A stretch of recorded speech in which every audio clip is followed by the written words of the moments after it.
बिस्मिल्लाहिर्रहमानिर्रहीम, अस्सलाम वालेकुम। आज मैं आपको व्हिप्ड क्रीम बनाना सिखाऊंगी। व्हिप्ड क्रीम बनाने के लिए आप ले लीजिए व्हिपिंग क्रीम 500 मिलीलीटर, जिसे आप बिल्कुल चिल कर लीजिएगा और बनाने से पहले आधे घंटे के लिए फ्रीजर में रखकर बिल्कुल ठंडा कर लीजिएगा।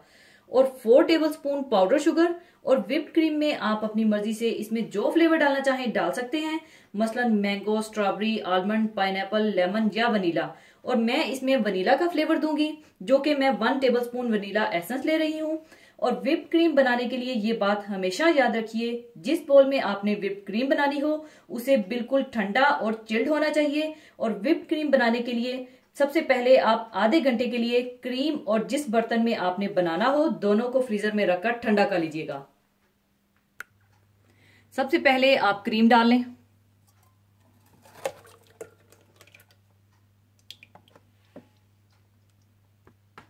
इसमें आप पाउडर शुगर और वनीला एसेंस डाल लें।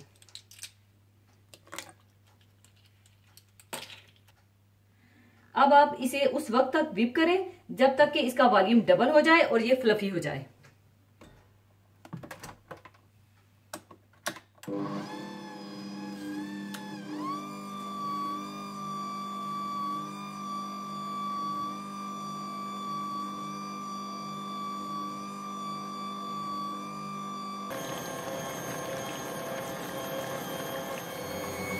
और आप देख सकते हैं कि ये थिक होना शुरू हो चुकी है। लीजिए, व्हिप्ड क्रीम तैयार हो चुकी है।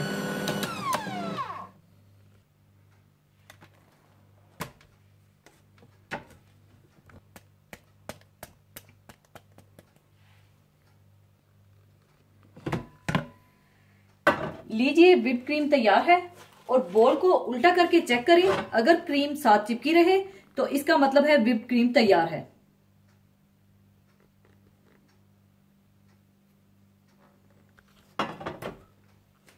और इसे अब मैं सर्विंग डिश में निकाल लूंगी।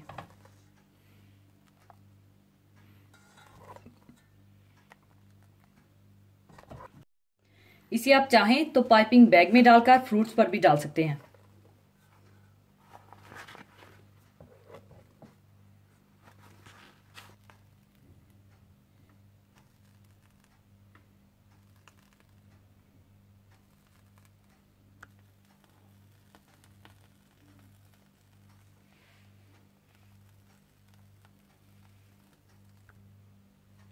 लीजिए, व्हिप्ड क्रीम तैयार है। इसे आप पेस्ट्रीज में, केक्स में, मूस में या फ्रूट्स में इस्तेमाल कर सकते हैं।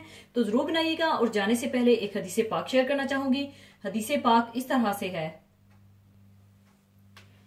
हजरत अबू हुरैरा रजी अल्लाह ताला अन्हो से रवायत है कि रसूलुल्लाह सल्लल्लाहु अलैहि वसल्लम ने इरशाद फरमाया, जिसने किसी को हदायत की तरफ बुलाया तो उसको इन तमाम लोगों के बराबर अजर सवाब मिलेगा जो इसकी पैरवी करने वालों को मिलेगा।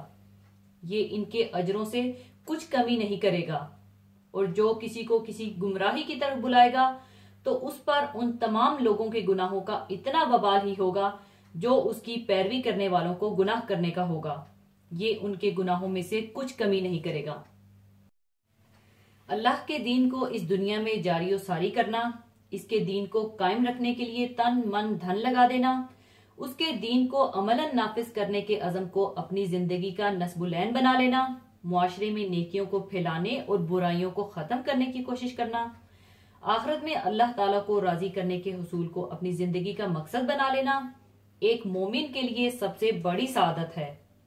खातमुन नबीयीन सल्लल्लाहु अलैहि वसल्लम की जिंदगी हमें ये पैगाम देती है कि आज हम भी अपने प्यारे नबी सल्लल्लाहु अलैहि वसल्लम के उसवा पर अमल करते हुए दावत दीन की जद्दोजहद में अपना किरदार अदा करें, क्योंकि नबूवत और रसालत हजूर सल्लल्लाहु अलैहि वसल्लम पर खत्म होने के बाद ये जिम्मेदारी ता कयामत अब हजूर सल्लल्लाहु अलैहि वसल्लम की उम्मत के सुपुर्द कर दी गई है।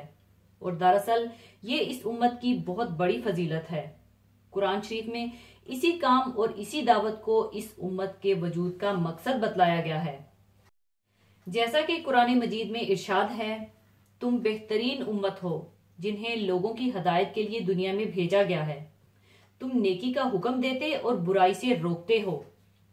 इस आयत से ये मालूम होता है कि उम्मत मुहम्मदिया सल्लल्लाहु अलैहि वसल्लम दुनिया की दूसरी उम्मतों से इस लिहाज से मुमताज और अफजल हैं कि खुद ईमान और नेकी के रास्ते पर चलने के अलावा दूसरों को भी नेकी के रास्ते पर चलाने और बुराइयों से बचाने की कोशिश करना इसकी जिम्मेदारी है।